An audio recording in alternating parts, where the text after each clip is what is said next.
apakah orang-orang yang sudah meninggal itu? Ada berapa poin. Pertama, apakah orang-orang yang meninggal itu merindukan kita? Jadi kalau kita datang ziarah kubur, apakah mereka rindu dengan kita? Yang kedua, apakah mereka bisa mendengar apa yang kita ucapkan di atas kuburan itu? Yang ketiga, apakah kalau seandainya keluarga kita meninggal duluan, kemudian kita menyusul, kemudian ruh kita dengan ruh mereka akan saling menziarahi? Kemudian juga yang keempat, apakah kalau seandainya kita ini sedang tidur, ruh kita keluar dari jasad kita, bisa berjumpa dengan ruh-ruh yang ada di kuburan? Karena ada kan orang bercerita, saya ketemu ibu saya. Di mana? Dalam mimpi. Apakah mungkin ruh seseorang yang sedang tidur berjumpa dengan ruh yang sudah meninggal, kemudian berjumpa? Dan tentu yang tak kalah pentingnya adalah amalan-amalan yang bermanfaat bagi si mayat. Dan apakah juga orang-orang yang sudah meninggal bisa tersakiti dengan kita yang masih hidup? Dan macam-macam persoalan yang kita akan singkap nanti ke depan ini. Ma'asyiral muslimin wal muslimat rahimani wa rahimakumullah. Nabi SAW ketika menziarahi atau ketika mengantarkan jenazah bersama para sahabat, dan jenazah itu sudah dikubur,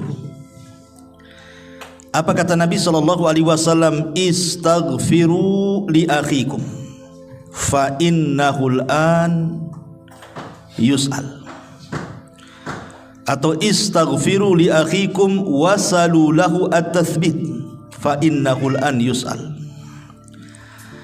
Kata Nabi SAW, mintalah kepada Allah ampunan supaya orang yang sudah dikebumikan ini diampuni dosa-dosanya,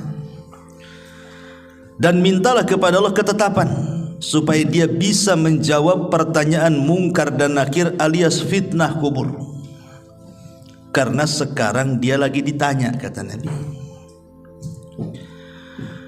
Kemudian kalau kita melaksanakan sholat jenazah, kita tahu bahwa rangkaian sholat jenazah itu ada 4 kali takbir. Takbir pertama baca Fatihah, kan gitu ya. Kemudian takbir kedua baca sholawat Ibrahimiyah. Kemudian takbir yang ketiga membaca doa yang diajarkan Nabi. Kemudian takbir yang keempat bisa diam langsung salam, ataupun bisa kita berdoa dengan doa yang warid dari Al-Quran seperti Rabbana atina fid dunya hasanah atau doa-doa yang lainnya.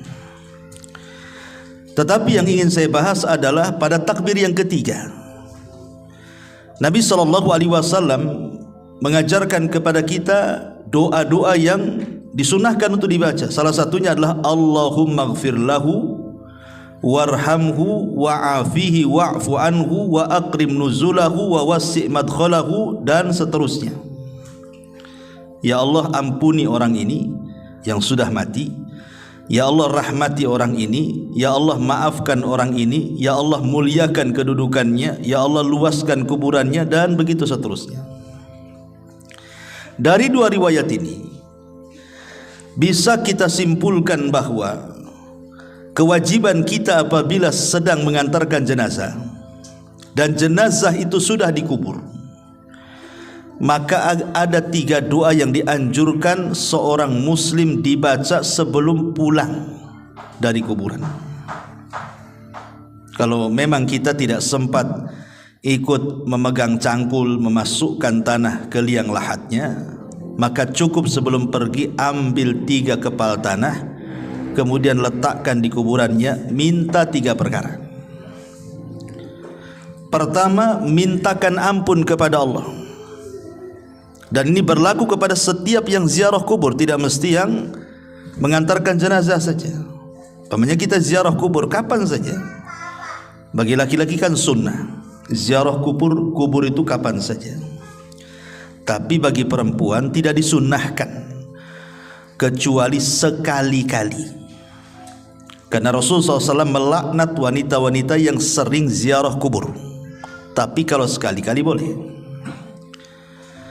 Imam yang mengantarkan jenazah atau yang berziarah kubur, jangan lepaskan 3 doa ini. Pertama, minta ampun kepada Allah agar orang yang dikubur itu diampuni dosa-dosanya.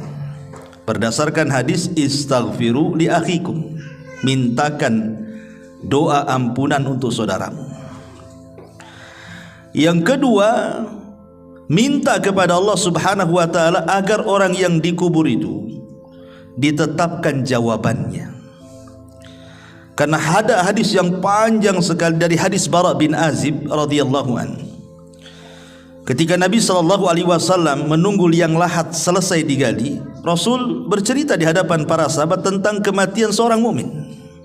Bagaimana ruhnya ketika dicabut dari jasadnya. Lah salah satu lafaz dari hadis itu, ketika ruh itu sudah diangkat ke langit dengan catatan amalannya, Allah katakan kembalikan ruh ke dalam jasadnya, tapi angkatlah catatannya ke tempat yang paling tinggi di Iliyin, di sorga. Maka ruh itu dihantar dengan lembut, dimasukkan lagi ke dalam jasad. Ingat bahwa jasad dalam kubur itu mengikut ruh. Tapi kalau di dunia terbalik, ruh yang ikut jasad. Karena jasad dulu diciptakan di dunia itu, baru ditiupkan ruh itu setelah jasad berusia 4 bulan kan, baru ditiupkan ruh. Berarti kalau kita hidup di dunia, yang asal itu jasad dulu, baru ruh yang ikut, karena jasadnya diciptakan.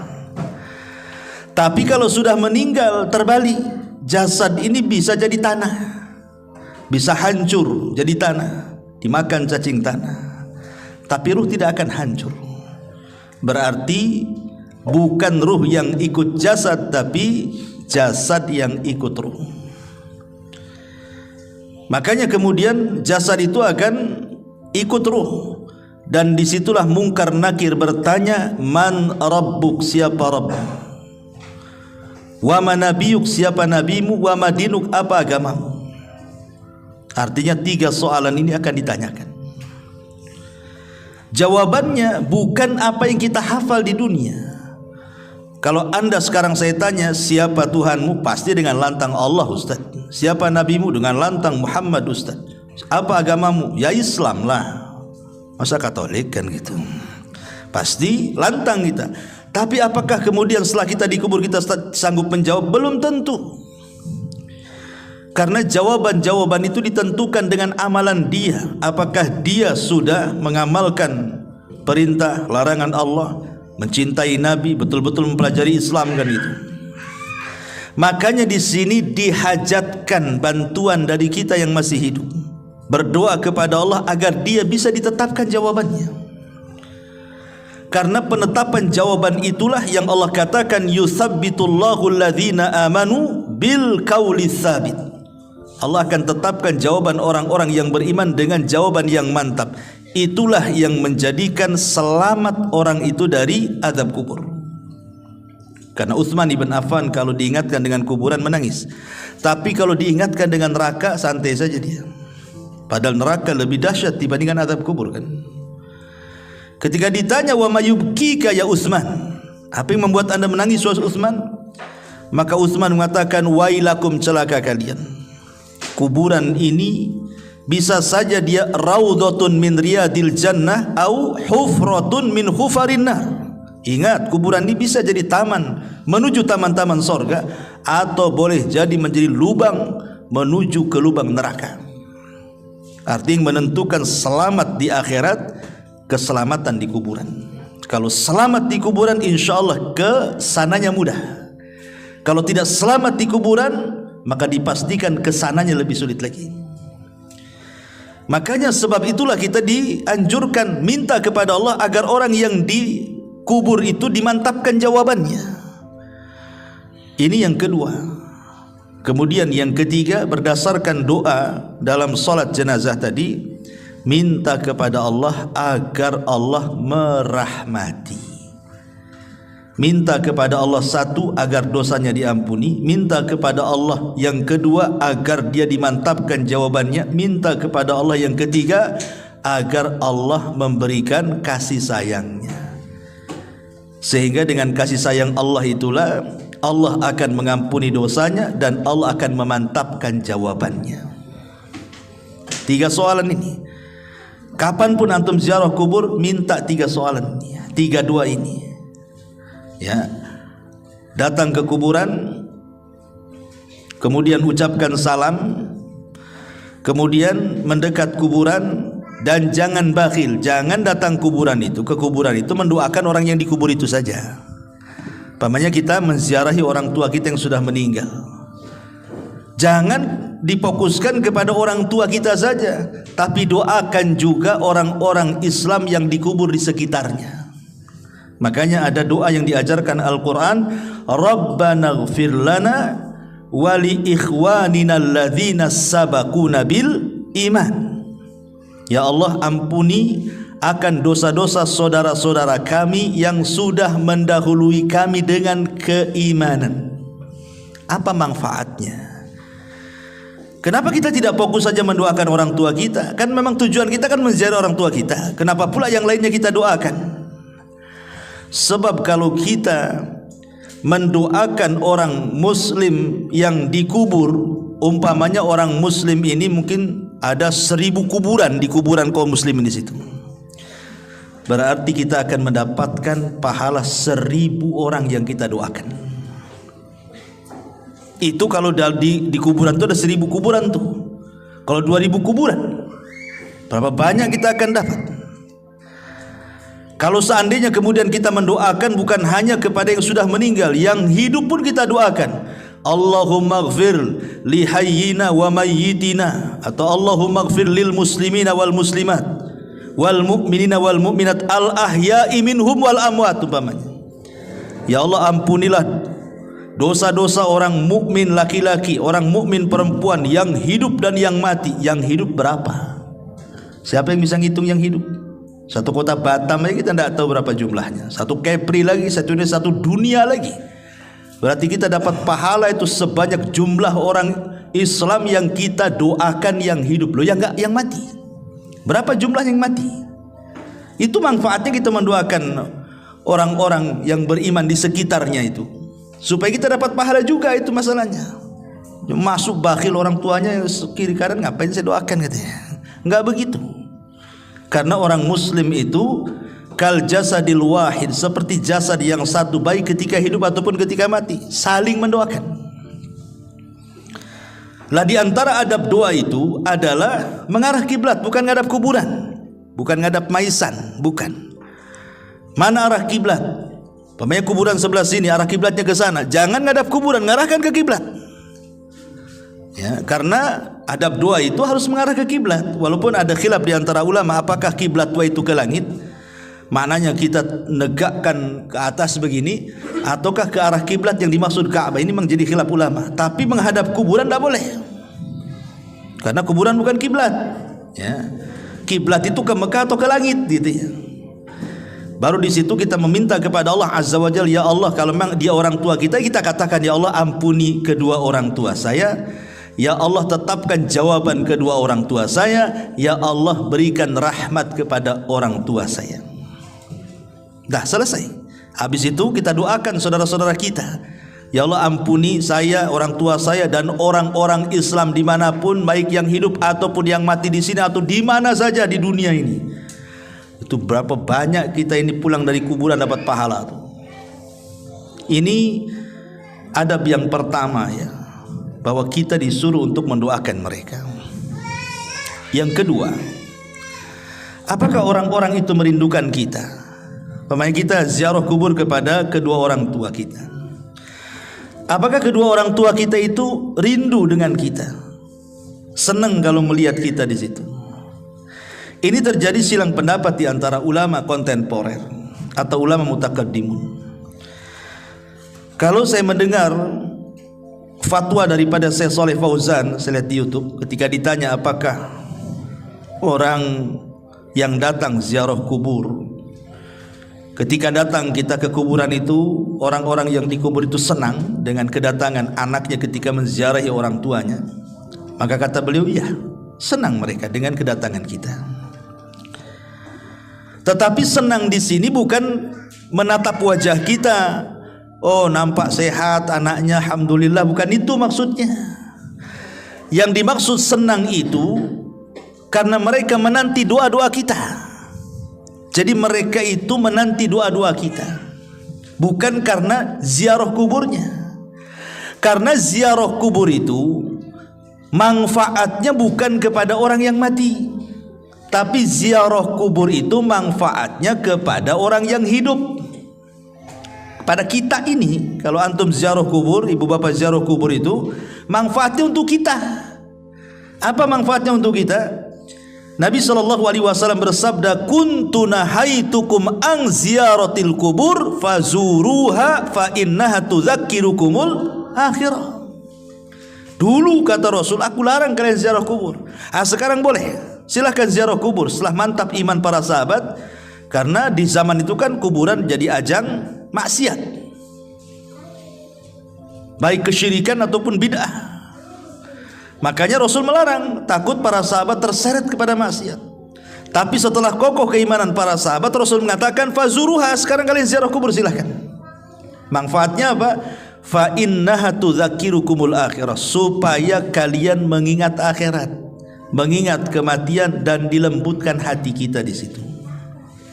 Ingat bahwa dengan mengingat akhirat, mengingat kematian, maka perkara-perkara besar di mata kita menjadi kecil, dan perkara-perkara kecil menjadi besar. Apa maknanya? Kenapa mengingat kematian atau mengingat akhirat itu menjadikan perkara besar jadi kecil? Sebab kalau seandainya Anda ini orang paling kaya, sakaya-kayanya di Batam ini, punya istana, punya tanah, punya kendaraan macam-macam lah, nggak ada orang yang lebih kaya dibandingkan Anda ini.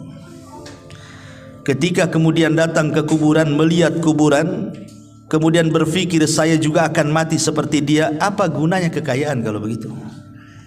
Kekayaan apa gunanya? Hidup di istana kalau ingat mati, apa gunanya istana? Mau ditinggal juga. Akhirnya kemudian dia pun tidak menganggap itu perkara besar, karena akan ditinggal dengan kematian kan. Itulah kenapa mengingat kematian itu mengecilkan yang besar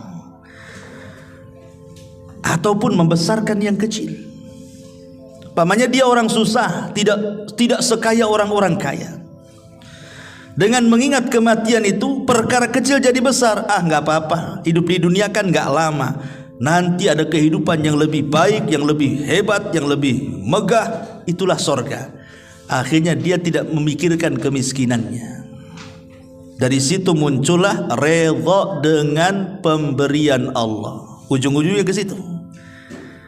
Dan puncaknya adalah memahami hadis Nabi SAW, man asbaha aminan fi syirbihi mu'afan fi jasadihi walahu qutu yaumihi faka'annama hizat lahu dunya bihadafiriha, kata Rasul.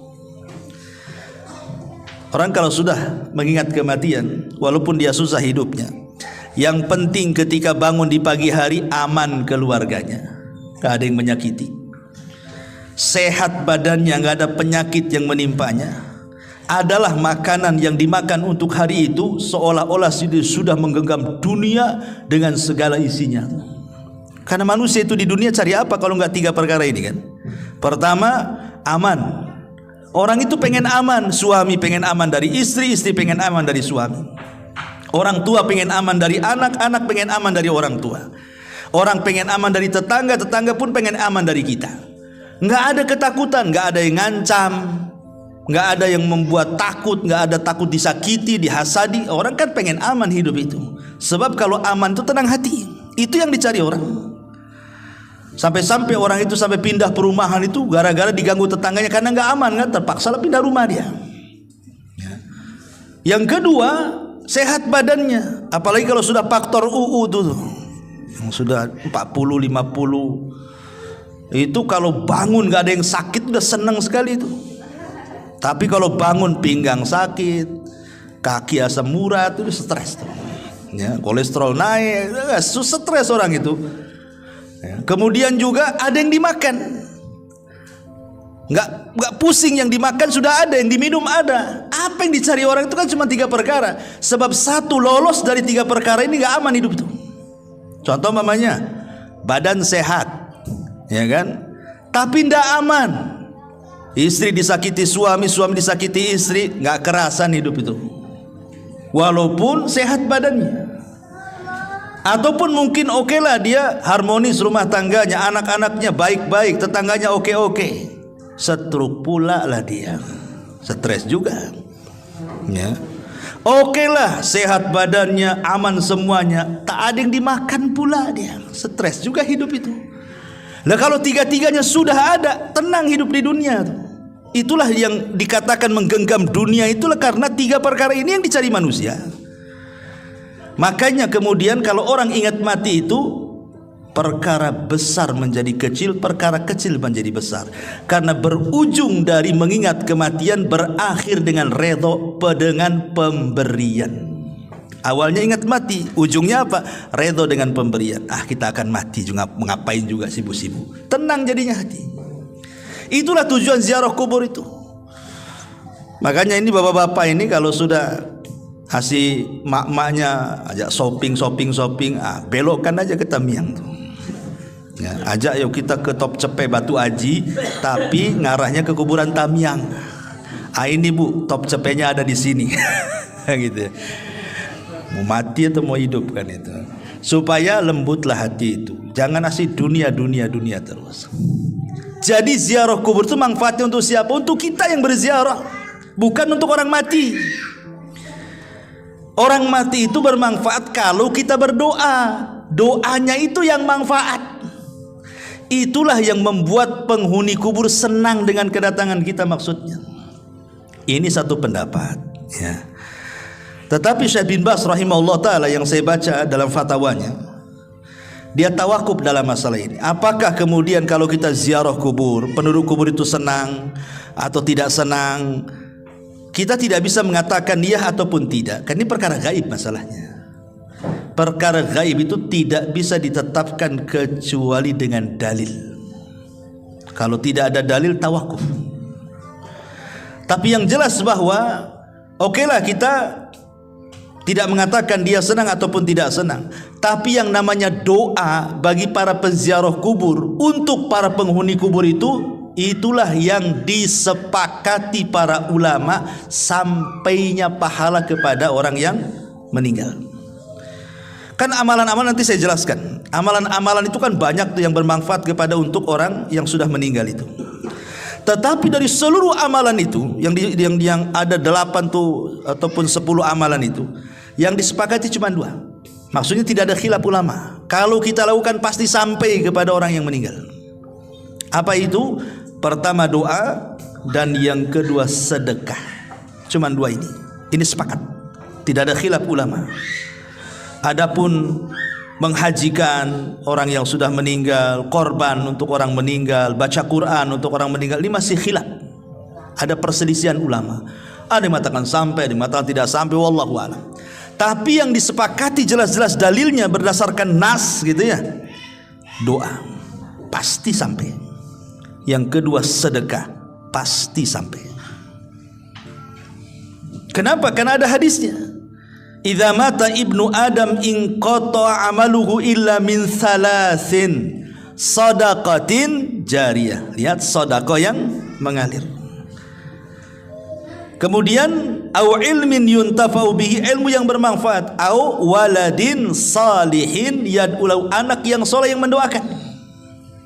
Maka sedekah dan doa itu sepakat sampai. Jadi kalau kita ingin ngirim pahala kepada orang yang meninggal, yang jelas-jelas ini berdoa, tidak mesti di kuburan. Doa itu di mana saja akan sampai, dan jangan diyakini doa di kuburan lebih sampai dibandingkan doa di masjid. Tidak ada keyakinan seperti ini. Justru di masjid ya lebih afdal kalau berdoa, kan udah rumah Allah, tempatnya bersih gitu ya. Tapi ziarah kubur itu berdoa di situ ada nilai plusnya, mengingat kematian, melembutkan hati, mengingat akhirat. Makanya di antara salam kepada penduduk kuburan itu salah satu lafadznya wa inna bikumul lahikun, kami juga akan menyusul kalian, kami juga akan sampai seperti kalian. Jadi terjadi silang pendapat di sini ya. Apakah penduduk kuburan itu senang ataukah tidak senang? Ada yang mengatakan senang seperti fatwanya Syekh Shalih Fauzan, ada yang mengatakan tawakuf seperti Syekh bin Baz gitu ya. Ya, kalau ulama dulu yang mengatakan seperti Syekh Al-Imam Ibnul Qayyim dalam kitabnya Ruhiyah senang. Dan juga gurunya Ibnu Taimiyah rahimahullah mengatakan senang. Mereka senang dengan kedatangan kita. Kemudian kita, karena mereka menanti doa kita, bukan senang ingin lihat wajah kita. Percuma juga kalau kita datang nggak mendoakan, ngapain juga kan begitu. Yang mereka minta itu adalah doa-doa kita kepada mereka. Doa seperti apa? Ya 3 tadi doanya yang didoakan itu. Mintakan ampunan, mintakan ketetapan, mintakan rahmat. Itu 3 doa, habis sudah selesai itu. Itu yang kita minta kepada Allah Azza wa Jalla. Doa panjang, intinya cuma 3. Minta ampun, minta rahmat, minta ketetapan. Ya. Taib ma'asyiral muslimin wal muslimat rahimani wa rahimakumullah. Kemudian juga, apakah kalau seandainya seseorang yang berziarah kubur tadi, apakah kemudian orang itu merindukan? Nah, sekarang pembahasan selanjutnya, apakah kalau kita ini datang ke kuburan kemudian kita berbicara sesuatu dengan orang yang dikubur itu, mereka mendengar pembicaraan kita ataukah tidak? Ini juga menjadi polemik para ulama. Apakah si mayat itu mendengar orang yang hidup ataukah tidak mendengar orang yang hidup? Taib. Pertama, bahwa sebagian ulama mengatakan mereka mendengar. Seperti Imam Ibnul Qayyim rahimahullahu taala mengatakan mendengar dalam kitab Ruh. Alasannya satu, karena ada hadis Nabi sallallahu alaihi wasallam terdapat dalam Sahih Bukhari Muslim. Nabi SAW mengatakan tentang orang yang sudah meninggal. Apa kata Rasulullah? Innahu la yasma'u safqa ni'alihim idan sarafu. Jadi orang-orang yang dikubur itu mendengar suara langkah terompah kita itu, suara sandal kita itu mereka dengar. Sampai kemudian sayup-sayup kita keluar dari kuburan baru hilang, baru mereka tidak mendengar lagi. Jadi ada nas bahwa mereka mendengar suara terompah. Berarti kan mendengar mereka. Ini satu riwayat. Riwayat yang kedua, ketika terjadi perang Badar, banyak tokoh-tokoh musyrik itu dibantai oleh kaum muslimin, seperti Abu Jahal atau Amr ibn Hisham, kemudian Umayyah ibn Khalaf, kemudian Syaibah, kemudian Al-Walid. Banyak tokoh-tokoh Quraisy itu yang meninggal di perang Badar. Lah ketika kemudian bangkai-bangkai tokoh-tokoh musyrik ini akhirnya diletakkan di sebuah lubang, sebuah sumur, dilempar ke dalam lubang. Ya. Tiba-tiba kemudian Nabi SAW mendekati lubang Badar itu, yang di situ bangkai-bangkainya orang-orang tokoh-tokoh musyrik sekelas Abu Jahal, Umayyah dan CS dan yang lainnya itu. Tiba-tiba Nabi SAW ngomong pula di sumur itu. Apa kata Nabi SAW? Dia mengatakan, disebutkan satu-satu tuh, ya Aba Jahl ibn Hisham, ya Umayyah ibn Khalaf. Kemudian kata Nabi SAW, telahkah sampai kepada kalian janji Allah kepada kalian? Sungguh janji Allah yang Allah janjikan kepadaku sudah sampai kepadaku, katanya. Umar bin Khattab heran, ngapain Nabi SAW ngomong di depan lubangnya bangkai-bangkai orang-orang musyrik jahiliyah itu, orang-orang musyrik, tokoh-tokoh musyrik itu. Kok Nabi kok ngomong di situ? Jadi Umar bin Khattab radhiyallahu mengatakan, ya Rasul, innahum jusas, mereka bangkai-bangkai, kenapa kok ajak ngomong, katanya. Apa kata Nabi SAW? Di hadapan Umar bin Khattab, walladhi nafsi biyadi, ma anta bi asma lima aqulu minhum walakinnahum la yaqdiruna an yujibu. Hai Umar, engkau tidak lebih mendengar daripada aku tentang mereka. Aku ngomong itu mereka dengar, tapi mereka tak bisa jawab, katanya. Artinya kan mereka dengar di sini. Karena Rasul ngajak ngobrol di situ. Ya, makanya Umar mengatakan, kok bangkai kau diajak bicara katanya. Maka Rasul tidak. Kau tidak lebih dengar daripada aku, kata Rasul. Demi zat yang jiwaku berada di tangannya, engkau tidak lebih mendengar daripada aku, kata Rasul. Tapi mereka tidak sanggup jawab saja. Kemudian juga dalil yang ketiga, kita disuruh mengucapkan salam. Kata Nabi SAW, Qulu assalamu alaikum dara qaumi mu'minin wa inna insya'allahu bikum mulahikun. Ucapkan kalau kalian masuk kuburan, keselamatan bagi kalian wahai penduduk kubur dari kalangan orang-orang yang beriman, dan insyaallah kami pun akan menyusul kalian.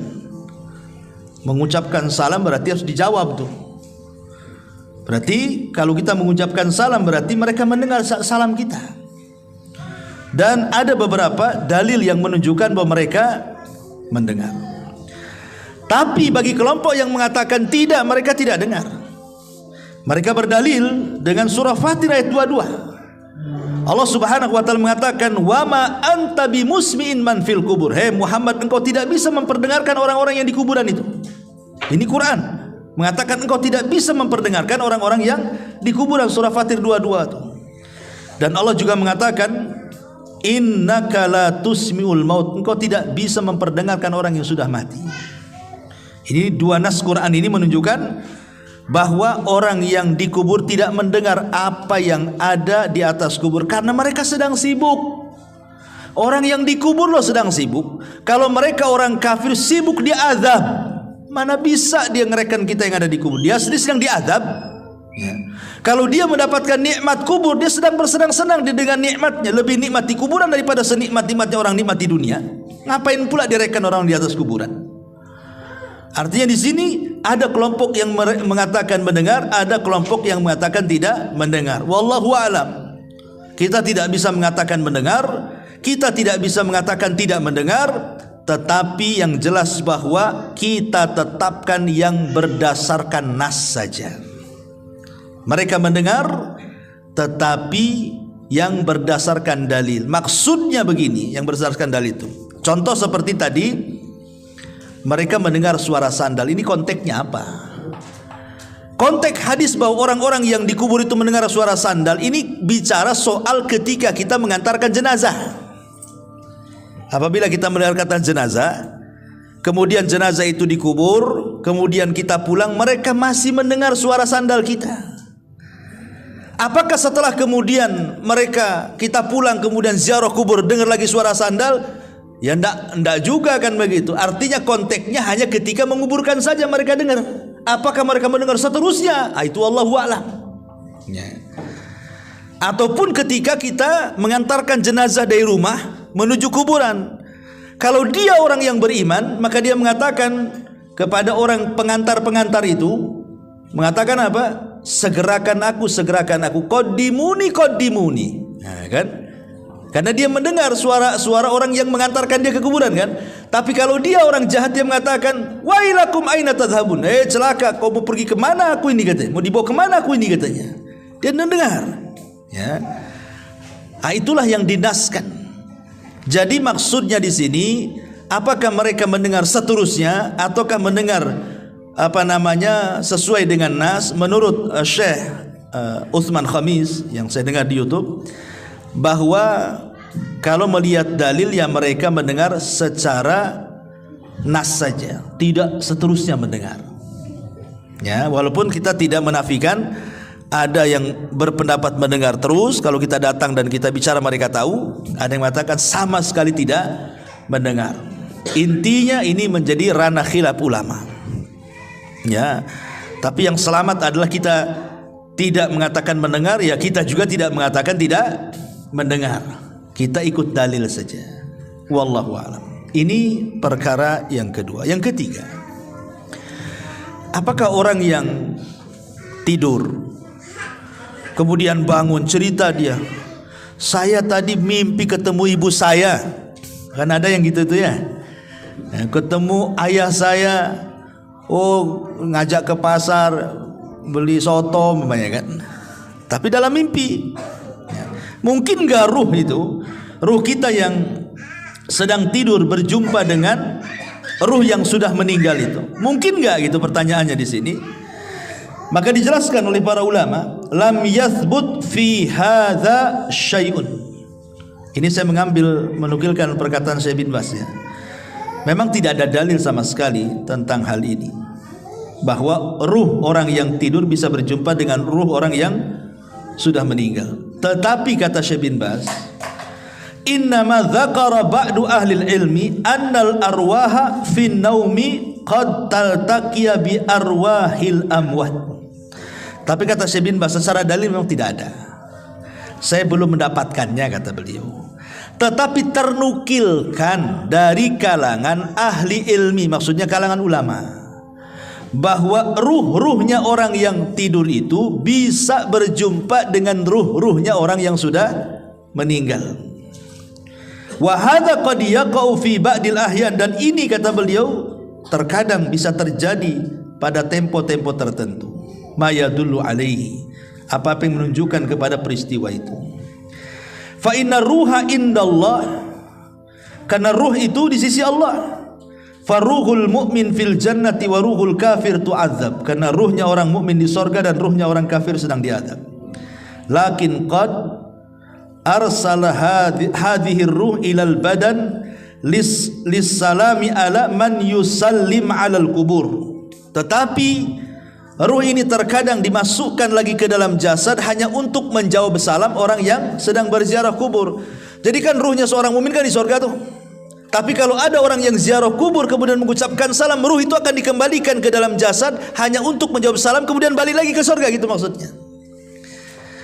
Ada yang seperti itu dalil penetapannya. Tapi kalau dalil apakah ruh orang yang sedang tidur berjumpa dengan ruh orang yang mati, secara dalil tidak diketemukan.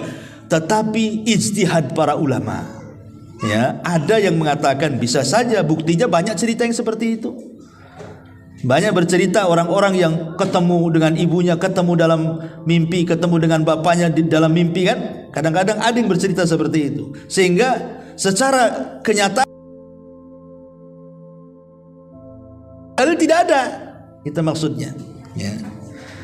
Makanya beliau mengatakan lakin laisa fil ahadits as-sahihati fi ma na'lam ma yadullu ala anna hadhil arwah tatalaqa.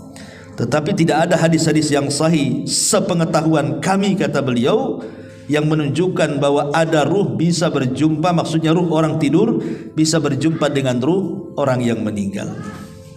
Wallahu alam, ya. Tapi kalau kita melihat pendapat Imam Ibnul Qayyim yang disebutkan dalam kitab Ruh, dzakara syai'an katsiran fi hadzal ma'na. Beliau menyebutkan panjang lebar tentang masalah seperti ini, dan beliau di antara ulama yang berijtihad memungkinkan ruhnya orang yang tidur berjumpa dengan ruhnya orang yang sudah meninggal. Wallahu a'lam. Ya, ini kalau sesama ruh, yang satu di dunia, satu di kubur. Sekarang yang sama-sama dikubur. Orang tua kita meninggal, kemudian kita meninggal.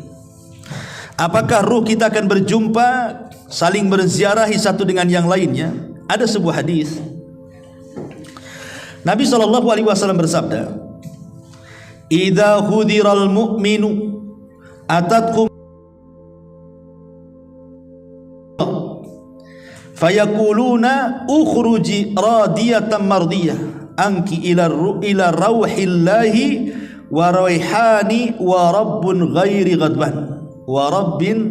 ghadban fatakhruju ka'atiya birihil miski hatta innahu la yunawiluhu ba'duhum ba'dha hatta ya'tuna bihi babas sama fayaqulun ma atyaba hadhihi rih allati ja'atkum minal ardi fayatuna bihi arwahal mu'minin falahum ashaddu farahan bihi min ahadikum bighaibihi yakdamu alaihi fayas'alunahu madza fa'ala fulan fayaquluna da'uhu fa innahu kana fi gham. Apabila seorang mukmin telah mendekati ajalnya, para malaikat rahmat datang menemuinya dengan membawa sutra putih. Mereka berkata, keluarkan ruh dengan redha dan diridhai Allah menuju rahmat Allah, baunya harum dan Rabb yang tidak pernah murka. Lalu ia keluar dengan bau misik yang paling harum, sehingga sebagian mereka berebut dengan sebagian yang lainnya, maksudnya para malaikat, untuk mendapatkannya. Kemudian mereka membawa hingga pintu langit. Penduduk langit berkata, alangkah harumnya bau yang kalian bawa ini dari bumi, ini ruhnya siapa? Lalu mereka datang dengannya menemui ruh-ruh kaum mukminin. Mulai di sini saidnya nih. Nah, kemudian ruh ini yang baru datang menemui ruh-ruhnya kaum mukmin yang sudah meninggal sebelumnya.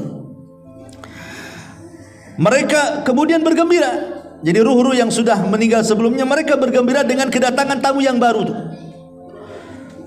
Kemudian salah seorang ruh yang sudah lama meninggal, mereka pun berjumpa. Seolah-olah mereka lama tidak berjumpa, kemudian berjumpa dan mereka merasa senang. Lalu mereka bertanya kepada ruh yang baru datang ini, apa yang telah dilakukan oleh si fulan yang masih hidup itu? Maka ruh-ruh yang lainnya berkata, jangan ganggu dulu, biarkanlah ia, karena dahulu ia terlena dengan kehidupan dunia, dan begitu seterusnya. Artinya di sini mereka saling berjumpa kan? Ya, dalam hadis ini mereka saling berjumpa. Hadis ini memang dikeluarkan Imam Nasai dan hadis ini disahihkan oleh Syekh Nasiruddin Al-Albani rahimahullah taala. Sehingga yang mensahihkan hadis ini mengatakan bahwa ruh itu saling berjumpa di kuburan. Tapi ada juga yang melemahkan hadis ini masalahnya. Sehingga mereka mengatakan tidak saling jumpa. Soal jumpa atau tidak saling jumpa ini perkara gaib lah kan gitu ya. Yang jelas bahwa ruh-ruhnya orang yang beriman yang sudah biasa. Kalaupun mereka berjumpa itu bagian daripada nikmat kubur kan itu. Tapi ini hanya berlaku kepada ruhnya orang yang beriman. Bagi yang berpendapat bahwa ruh itu akan berjumpa dengan ruh yang lain, maksudnya ruhnya orang yang beriman. Ruhnya orang kafir sedang diazab, macam mana dia akan jumpa? Dia aja nggak bisa keluar dari azab. Mereka sedang diazab dengan azab kubur, mereka sedang di neraka, macam mana mau jumpa kan gitu ya? Dengan keluarganya. Maksudnya di sini yang kalaupun kita berpendapat bahwa mereka saling menziarahi seperti pendapat Imam Ibnul Qayyim rahimahullahu taala dalam kitabnya Ruh, maksudnya adalah ruh-ruhnya orang yang beriman. Ruh-ruhnya orang yang beriman. Ya, seperti umpamanya bayi yang meninggal. Kemudian orang tuanya menziarahi kuburannya. Ya. Terkadang kan ada orang tua itu kepikiran kan, ketika anaknya meninggal itu kan udah kepikiran macam-macam tuh. Apalagi kalau hujan, cemana anak saya kehujanan katanya. Kalau pas panas, mana anak saya kepanasan. Macam-macam tuh. Ada orang tua itu apalagi kalau gelap-gelap, cemana anak saya nggak ada listrik pula di kuburan. Gitu. Makanya kadang-kadang ada orang berpikir naruh lilin pula di atas kubur anaknya itu kan. Percuma saja ngapain naruh lilin itu. Saya pernah lihat ada lilin, lebih parah pula kasih payung pula di situ itu. Dan itu rata-rata di kubur anak-anak tuh. Ada lilin, ada payung. Ya mungkin karena orang tua kepikiran, cemana kalau malam gelap taruh lilin, cemana kalau kehujanan kasih payung supaya nggak kehujanan, nggak kepanasan. Nggak ada guna. Ya. Lilin dan payung lo nggak ada guna di kuburan itu. Nggak ada hubung kait dengan alam kubur, dengan alam dunia ini. Sebenarnya yang dikhawatirkan itu bukan bayi yang meninggal. Bayi yang meninggal itu langsung dimasukkan ke sorga kan gitu.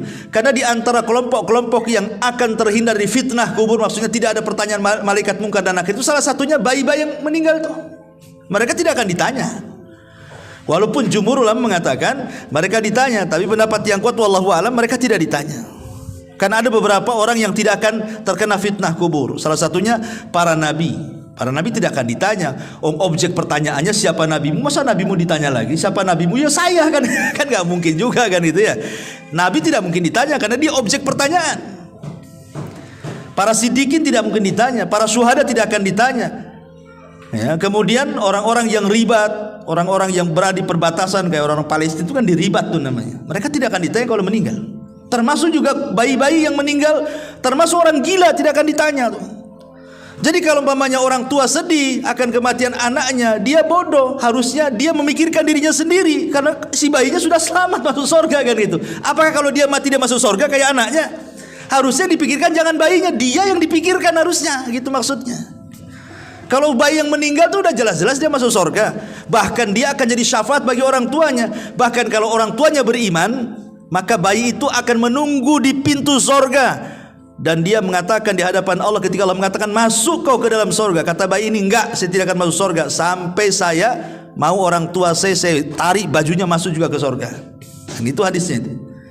Artinya kalau orang tua ini dia bisa bersabar, kemudian juga ihtisab, dan dia bisa mengucapkan alhamdulillah, maka akan dibangunkan satu istana di surga dan Allah beri nama Baitul Hamdi, rumah pujian. Kalau bisa melakukan 3 perkara saat kematian buah hatinya: sabar, mengharap pahala, dan dia bisa bersyukur.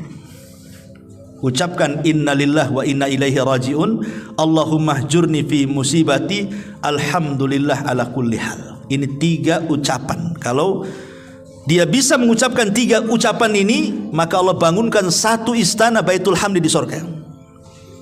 Ya, saya ulang, kalau umpamanya ada orang tua meninggal bayinya, pertama ucapan apa? Innalillah wa inna ilaihi rajiun. Ini tanda kesabaran. Tanda orang sabar, dia bisa mengucapkan innalillah wa inna ilaihi rajiun. Kemudian yang kedua ihtisab, mengharap pahala, berdoa kepada Allah, Allahumma hjurni fi musibati, ya Allah. Yang ketiga bersyukur, alhamdulillah ala kulli hal.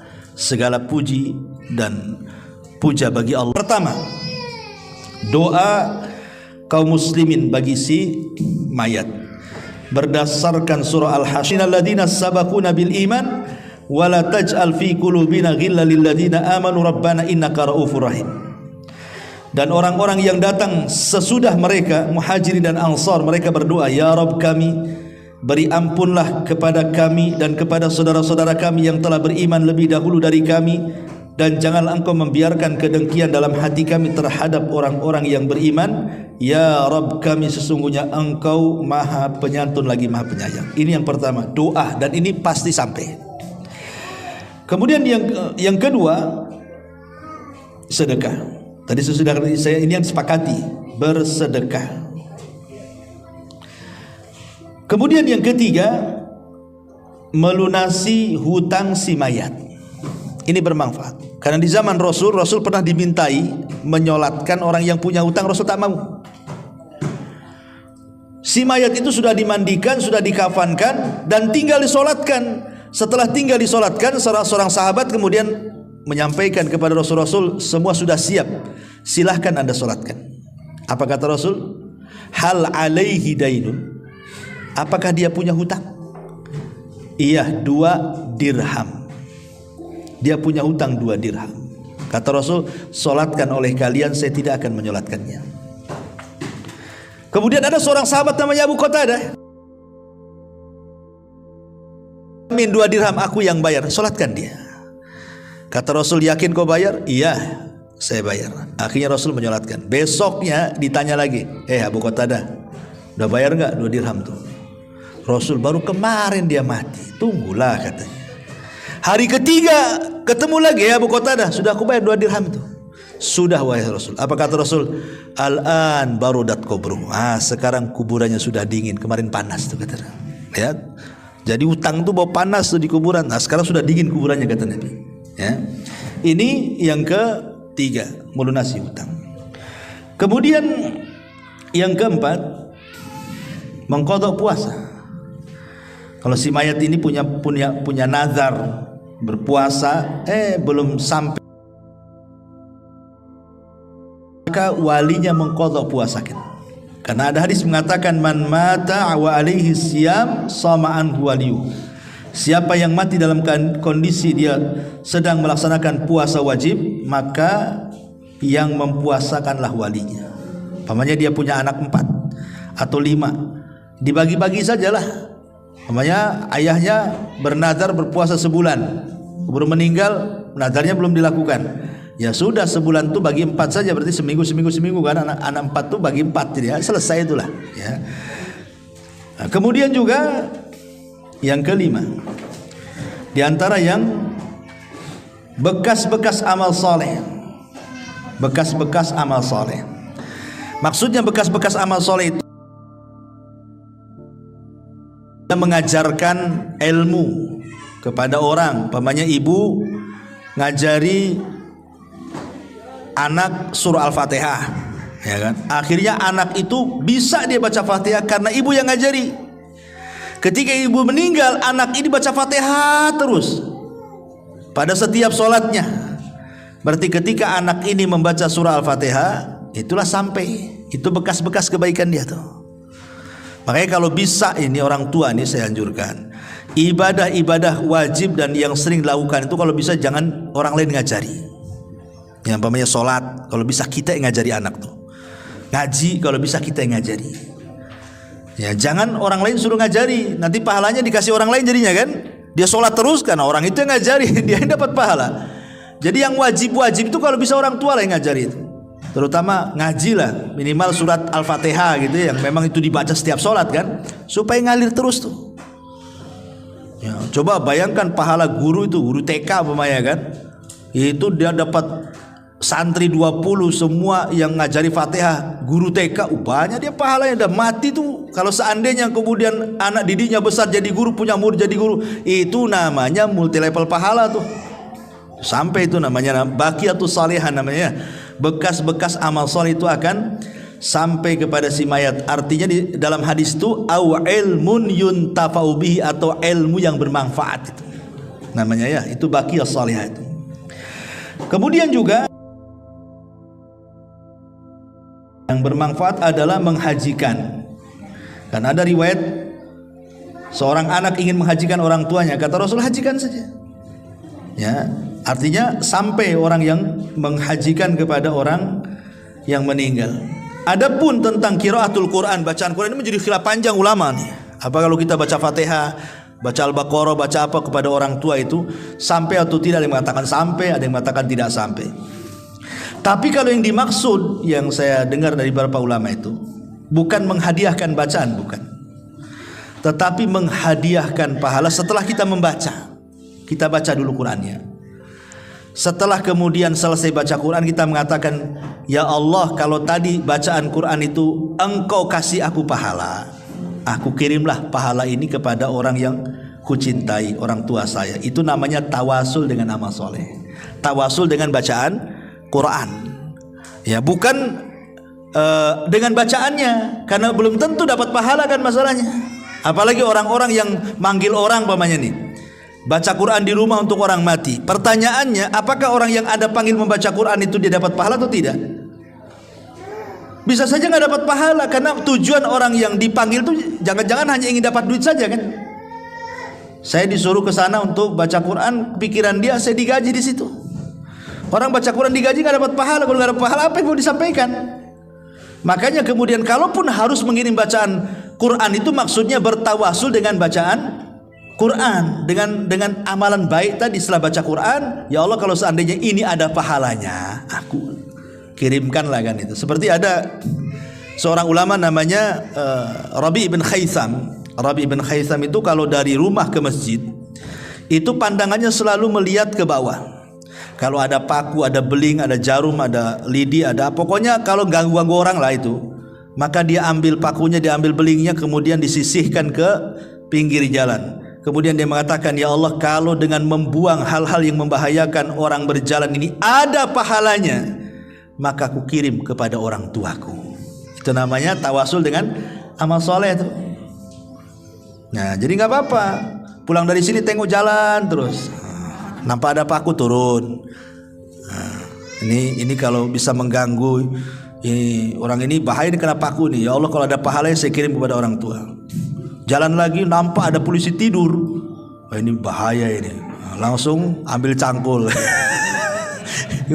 Kan itu. Besoknya lebih tinggi lagi polisi tidur. Intinya bahwa boleh seseorang begitu, tapi kalau yang mengirimkan bacaan, nah itulah yang jadi khilaf ulama. apakah sampai atau tidak ya. Wallahu alam, ini pembahasan panjang masalah ini.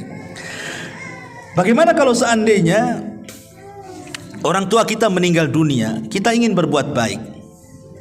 Berbuat baik kepada orang tua yang sudah meninggal. Kadang-kadang anak ini baru menyesal ketika orang tua sudah meninggal.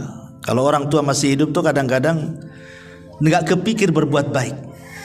Ya, tapi kalau sudah meninggal barulah kebayang kebaikan orang tua. Baru terpikir ingin berbuat baik. Kan salah, harusnya ketika dia hidup kita berbuat baik. Sudah meninggal baru nyesel dia.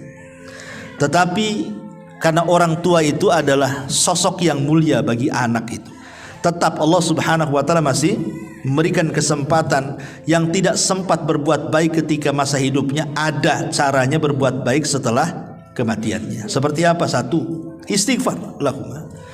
Minta kepada Allah agar orang tua kita diampuni. Dalam setiap sholat kita minta ampun kepada Allah agar orang tua kita diampuni. Yang kedua, berdoa kebaikan.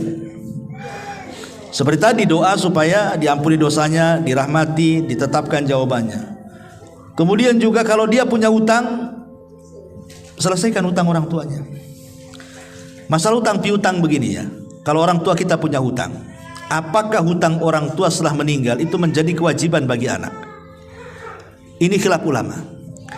Kalau orang tua itu meninggalkan harta ya, orang tua itu meninggalkan harta banyak, maka wajib anak membayarkan dari harta dia. Wajib, nggak boleh tidak. Tapi kalau orang tua meninggalkan hutang dan dia tidak meninggalkan harta, maka tidak wajib bagi anak membayarkan hutang, kecuali hanya bab tabarruk, hanya ingin berbuat baik. Bisa dipahami ya? Jadi kalau orang tua kita ini meninggal bawa harta banyak, berarti wajib hutangnya dibayarkan dari mana? Dari harta dia, harta warisnya. Sebelum kita ambil hak warisan kita, bayarkan dulu hutangnya.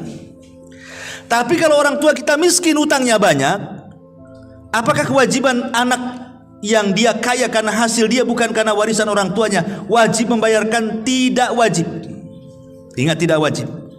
Tetapi membayarkan itu masuknya bab tabarru. Bab tabarru itu artinya dalam bentuk berbuat baik kepada orang tua.